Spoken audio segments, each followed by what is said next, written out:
کرتے ہیں تو اس میں ہمارا واسطہ اکثر شیاطین سے ہوتا ہے، اور یہ صورت شیاطین کے دافع کے لیے تیر بہادر پر۔ جادو کی ایک قسم ہوتی ہے جو مسان کہلاتی ہے۔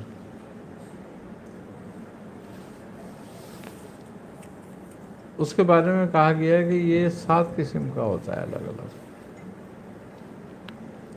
جیسے کچا مسان، پکا مسان، گونگا مسان، مرگٹیا مسان، اس طریقے کے اس کے 7 الگ الگ وہ ہیں نام، اونگڑ مسان۔ تو یہ جو مسان ہیں یہ سمجھ لو یوں کہ جائے، کہتے ہیں کہ جان لیوا ہوتے ہیں۔ اگر کسی پر کوئی مسان کا عمل کر دیا جائے تو یہ آسانی سے جان نہیں چھوڑتا، اور اس کی خوبی یہ ہے کہ جیسے کوئی عامل اگر کسی پہ مسان بٹھا دیتا ہے تو آپ اس کو جادو سے کو کاٹ دیں، مگر جس مسان کے ذریعے اس کو لگایا گیا ہوگا وہاں جب کوئی لاش جلے گی یہ ایکٹیو ہو جائے گا۔ یعنی کہ آپ نے اس کا اتار دیا، اس کو ختم کر دیا، اب 2 دن میں، 6 دن میں، 5 دن میں، ہفتے میں، 15 دن میں، مہینے میں، جب بھی وہاں مردہ لا کر جلایا جائے گا وہ ایکٹیو ہو جائے گا، دوبارہ مریض کی وہی حالت ہو جائے گی۔ اب وہ لوگ علاج کر کر کے مایوس ہو جاتے ہیں، وہ کہتے ہیں جی کہیں سے بھی علاج نہیں ہو رہا، کوئی علاج نہیں کر پا رہا اس کا۔ تو مقصد یہ نہیں ہوتا کہ وہ علاج نہیں ہو رہا، یہ ہوتا ہے کہ جب بھی وہاں جلے گا وہ تو ایک اس کی فطرت ہے کہ وہ ایکٹیو ہو جائے گا فوراً۔ تو یہ سورہ مزمل واحد ایسی صورت ہے جو اس کو مکمل طور پہ ختم کر دیتی ہے۔ سبحان اللہ۔ کہ اس کا عامل اگر ہے تو اس کے مسان کو مکمل طور پہ ختم کر کے اس مسان کو وہاں بند کر دے گا، اور پھر کتنی وہاں لاشیں جلتی رہے اس پہ کچھ ذرہ برابر بھی اثر نہیں ہوگا پھر۔ ورنہ دوسرے اعمال میں یہ ہوتا ہے کہ وہ عمل اس وقت ختم تو کر دیتا ہے، لیکن یہ ہے کہ وہ پھر جب بھی وہاں لاش جلتی ہے وہ یہ ہو جاتا ہے۔ یہ ہندوؤں کے یہاں ایک سب سے خطرناک عمل مانا گیا ہے۔ اچھا، اب چونکہ ان عملیات کا ذکر اس لیے کیا جاتا ہے کہ بھئی چونکہ جو لوگ سن رہے ہیں ہمارے اس میں کچھ عاملین بھی ہیں، کچھ دوسرے لوگ بھی ہیں، تو اور ہمارا واسطہ جو ہے وہ چونکہ ہند سے ہی ہے، ہند و پاک ہی ایک ہی کلچر تھا، اور یہاں ایک ہی قسم کا لوگ جادو کرنا جانتے ہیں جو دیوی دیوتاؤں کے مسان وغیرہ کے قبرستان وغیرہ کے ذریعے کرتے ہیں۔ اچھا، مسان جو ہے جس طریقے سے ہندوؤں کا مرگٹ سے ہوتا ہے اسی طرح جتنے بھی غیر مسلم ہیں ان کے قبرستانوں سے بھی ہوتا ہے، جیسے عیسائیوں کا قبرستان ہے، کیونکہ ان کے ہمزاد جو ہوتے ہیں نا وہ دفن نہیں ہوتے، مسلمانوں کے ہمزاد دفن ہو جاتے ہیں ان کے ساتھ، لیکن ان کے ہمزاد دفن نہیں ہوتے، وہ ایکٹیو رہتے ہیں، اور وہ جسم ڈھونڈتے رہتے ہیں کوئی کہ کچھ مل جائے، کوئی جسم مل جائے ہمیں۔ تو عاملین اکثر وہاں جا کر کسی کو اس کی خاک کھلا دی، کسی کو سر پہ اس کی راکھ ڈال دی، کسی کے گھر میں اس کی مٹی ڈال دی، وہ مسان وہاں پہنچ جاتا ہے، وہ وہاں تباہی مچاتے ہیں۔ تو سورہ مزمل شریف جو ہے یہ اس کے کاٹ کے لیے سب سے بہترین اور اعلیٰ درجے کی چیز ہے، اور مسان کو بند کرنے کے لیے۔ جیسے ہم اگر کسی اور صورتوں سے یا کسی اور عمل سے کام لیتے ہیں تو وہ مؤثر بہت ہوتے ہیں اور بھی بہت مؤثر ہیں، لیکن وہ اس کو مکمل بند نہیں کرتے۔ ہر کی ایک خاصیت ہے۔ اب میوے تو بہت سارے، ایک بادام ہے لیکن اس کی اپنی افادیت ہے، اخروٹ کی اپنی افادیت ہے، پستے کی اپنی افادیت ہے، کوئی بالخصوص گردوں کے لیے بہت فائدہ مند ہے، کوئی دماغ کے لیے بہت فائدہ مند ہے، کوئی نظر کے لیے بہت فائدہ مند ہے، جو دوسرے اتنے فائدہ مند نہیں ہوتے۔ تو اسی طرح صورتوں کا حال ہے کہ کوئی صورت کسی خاص مخصوص چیز کے لیے بہت فائدہ مند ہوتی ہے، کوئی کسی چیز کے لیے بہت فائدہ مند ہوتی ہے. اسی طرح سورہ مزمل شریف جو ہے وہ جادو کی اس قسم جو جادو بالمسان کیا جاتا ہے اس کے لیے بڑی مؤثر ہے، بہت فائدہ مند ہے. اچھا، مسان کے مختلف حالتیں ہوتی ہیں. اگر عورت پہ لگ جائے تو اولاد نہیں ہونے دے گی، یا اگر اس کو حمل ہوگا تو ہمارے اندر ہی سوکھ جائے گا، جس کو اکثر ہماری اس میں کہہ دیتے ہیں لینگویج میں کہ بھئی وہ دھڑکن نہیں آ رہی عورت کو، جی یا گروتھ نہیں ہو رہی اس کی، جی، اور پھر آپریشن کا پھر وہ آپریشن کرو یا پھر وہ ڈی این سی وغیرہ کرو اس کی. تو یہی اس میں چیز کار فرما ہوتی ہے، مسانی کہلاتا ہے وہ، کہ وہ اس کی گروتھ نہیں ہونے دیتا، اس کو آگے نہیں بڑھنے دیتا، وہ خشک کر دیتا ہے. اچھا، اگر یہ کسی انسان کو لگ جائے تو اس کو سکھانا شروع کر دیتا ہے.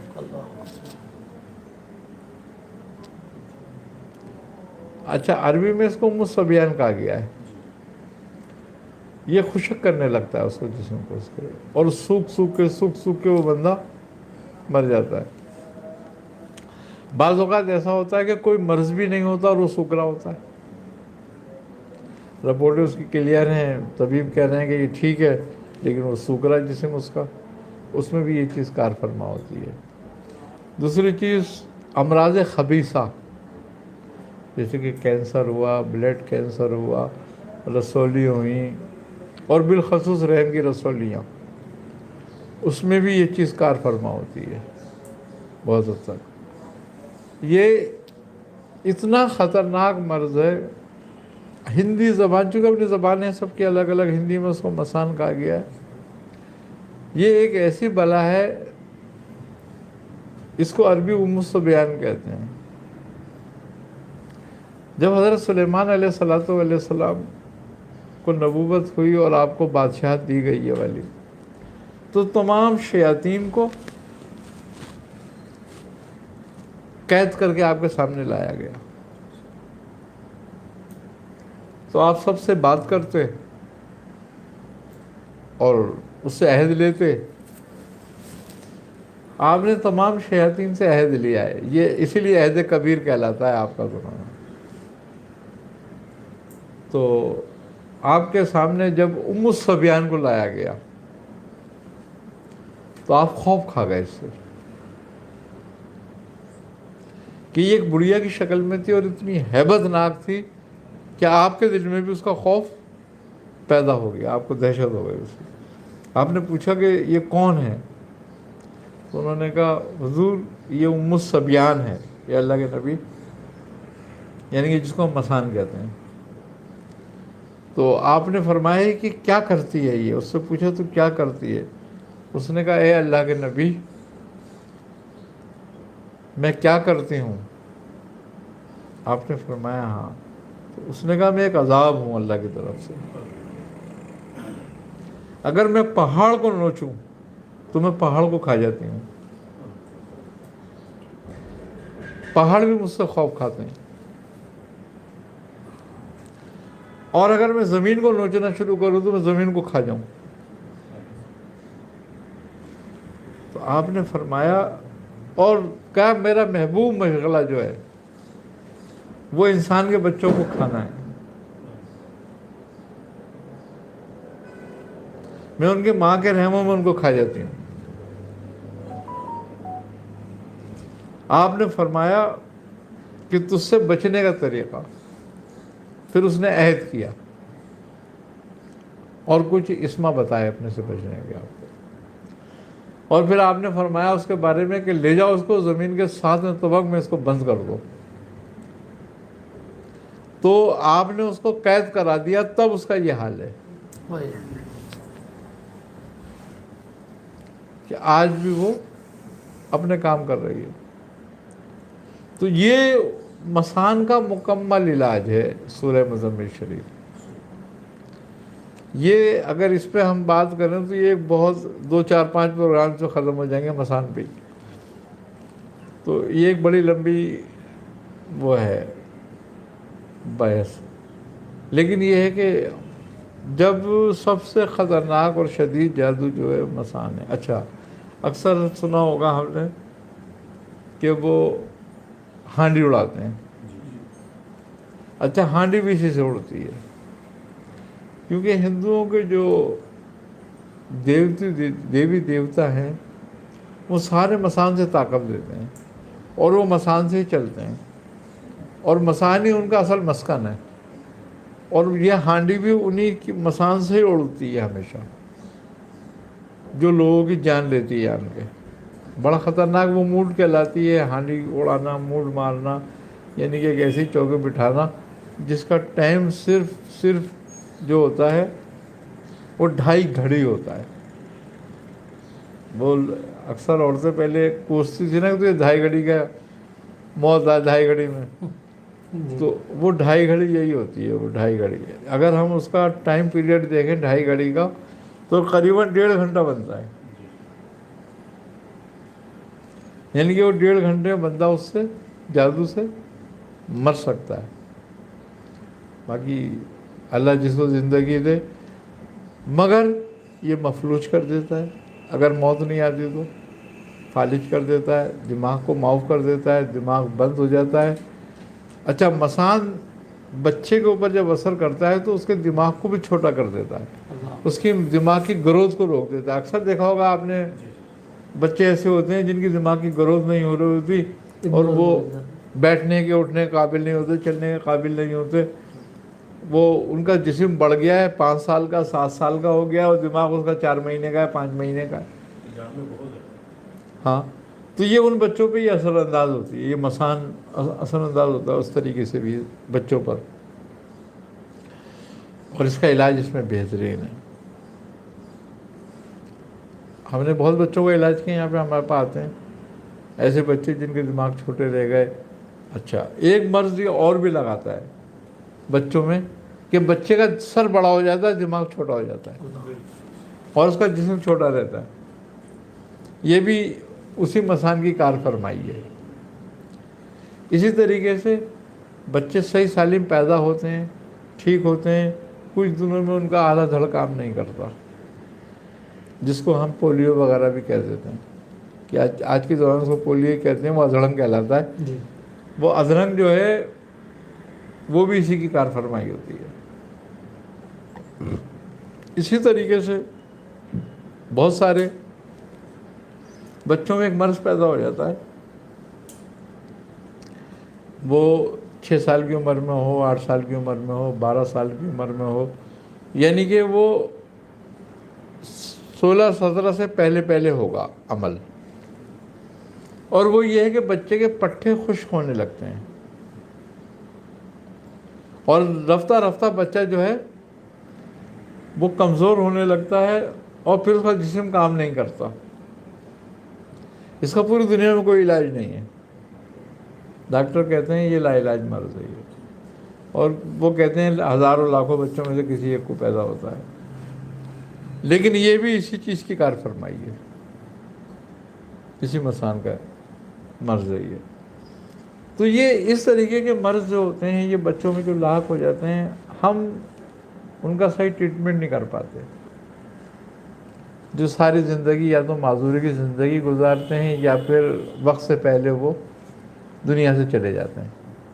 اسی طریقے سے تو یہ ہمارے ہاں عاملین میں جو لوگ علاج معالجہ کرتے ہیں، خاص طور پہ جو روحانی علاج وغیرہ کرتے ہیں، ان کی نالج میں یہ بات ہونی چاہیے کہ گویا اس مسان سے جسم میں کیا کیا تبدیلیاں آ سکتی ہیں اور کیا کیا. اچھا پہلے زمانے میں یہ چیچک وغیرہ جو ہوتی تھی، آج تو نہیں ہے وہ، اب تو رہ گئی ہے خسرہ وغیرہ. یہ بھی وہ عاملین کہتے ہیں جو صحیح عامل تھے، وہ کہتے تھے اسی چیز کی کار فرمائی ہے. یہ وبا کی شکل میں بھی ظاہر ہوتا ہے اور پورے گاؤں کے گاؤں لپیٹ لیتا ہے، لپیٹے میں لے لیتا ہے. اور اسی لیے جیسے طاعون ہوتا تھا پہلے، پھیلتا تھا، تو وہ کہتے ہیں کہ یہ بھی اسی کی نسل سے ہے یہ چیز، اور اسی لیے اس کی دعائیں بھی ہیں، اس کے لیے کلمات بھی، اس سے پناہ بھی مانگی گئی ہے. اور غیر مذاہب میں دوسرے مذاہب میں بھی اس کے لیے دعائیں کی جاتی ہیں، عمل پڑھے جاتے تھے اس کو دفاع کے لیے، جو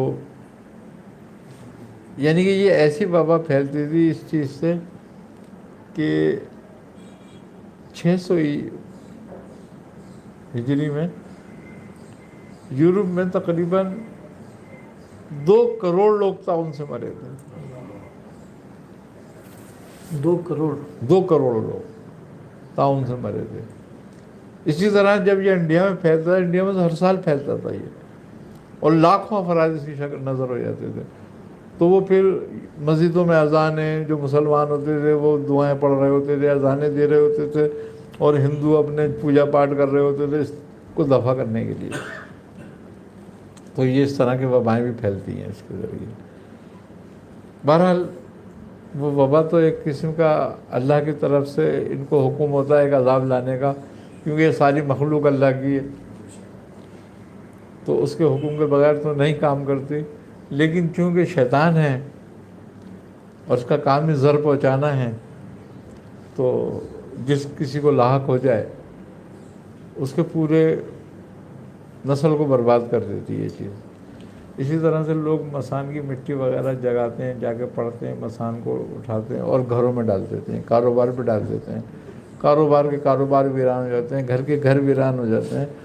یہاں تک دیکھا ہے ہم نے اس کو کہ ایک گھر کے 13 افراد تھے۔ حیدرآباد میں ایک دفعہ گیا تو وہاں ایک گھر پہ دیکھنا ہوا ایک لوگوں کو، 13 افراد میں سے 3 افراد رہ گئے 2 سال کے اندر۔ 10 افراد اللہ بکے 10 افراد۔ اور وہ کیا کہتے تھے کہ اس طریقے سے آدمی مرتا تھا کہ ایک کا 40واں ہوتا تھا، ایک کی میت ہوتا اللہ تھا۔ اس طرح 10 لوگ مرے، اور کوئی مرض ان پر جو ہے نا وہ تشخیص نہیں ہوتا تھا کہ کوئی مرض ہے اس کو، ان کو صحت مند لوگ، صرف 3 افراد بچے تھے۔ وہ کہنے لگے ہم نے جو کچھ ہم کر سکتے تھے ہم نے کر دیا، لاکھوں روپے برباد کر دیے ہم نے اس علاج کے لیے، لیکن یہ علاج ہو کے نہیں دیتا۔ 40ویں دن ایک آدمی مرنا ہوتا ہے۔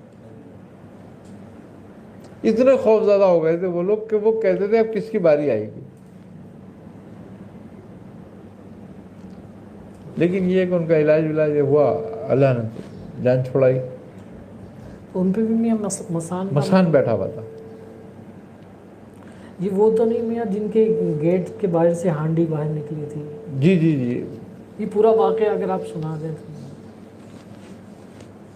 یہ ہے سن 1982 کی بات ہے، شاید 81 یا 82 کی بات ہے۔ تو میں یہاں سے حیدرآباد گیا تھا، تو جب ہم حیدرآباد گئے یہاں سے تو ہمارے ایک پیر بھائی تھے، شہاب الدین نام تھا ان کا، وہ حیدرآباد کے رہنے والے تھے، وہ یہاں کراچی آ گئے تھے۔ تو ان کے ہاں ان کا ایک کسی عزیز کوئی سخت بیمار تھا، اس پہ جادو ہوا تھا۔ تو وہ مجھ سے کہنے لگے یار ذرا چلو میرے ساتھ، اور وہ ہمارے ایک عزیز بیمار ہیں تو ان کو دیکھ لو۔ کس نے کہا ہے؟ لوگ کہتے ہیں جادو ہے ان پہ، اور ان کو خون آتا تھا پیشاب سے، اور ڈاکٹروں کی سمجھ میں نہیں آتا تھا، جب خون آنا شروع ہوتا تھا تو پیشاب سے بھی، پخانے سے بھی، کانوں سے بھی، ناک سے بھی خون آتا تھا، اور جب وہ بالکل مرنے پہ آ جاتا تھا وہ خون بند ہو جاتا تھا خود ہی، پھر وہ خون کی بوتلیں چڑھاؤ۔ تو مجھ سے کہنے لگے کچھ سمجھ میں نہیں آ رہا، چلو ہم لوگ گئے دیکھنے کے لیے۔ میں نے دیکھا، میں نے کہا یار یہ تو جادو ہوا ہوا ہے اس پہ تو، اور اس پہ بھی مسان بٹھایا گیا ہے۔ وہاں ہندو بہت سے کام کرنے والے اور مسان بھی بہت تھے، تو میں نے کہا اس کو مسان بٹھا دیا کسی نے، بہرحال ہو جائے گا، کرتے ہیں اس کا بندوبست۔ خیر اس کا علاج کیا، وہ تیسرے دن بالکل سیٹ ہو گیا۔ جب وہ صحیح ہو گیا تو میں نے کہا چلو، اب وہ مجھ سے کہنے لگے جن کا ہم نے علاج کیا، وہ کہنے لگے بھائی ایک مسئلہ ہم تمہیں بتائیں اگر تم کچھ کر سکو تو۔ میں نے کہا کیا ہو گیا؟ کہنے لگے ہمارے ایک جاننے والے ہیں، ان کے ساتھ ایسے ایسے مسئلہ ہے۔ میں نے کہا اچھا۔ کہنے لگے اگر آپ کہو تو میں ان کو بلا لوں یا آپ ان کے گھر چلو گے؟ میں نے کہا ایسا کرو تم ان کو یہیں بلا لو، پہلے بات کر لیتے ہیں پھر دیکھ لیں گے جا کے۔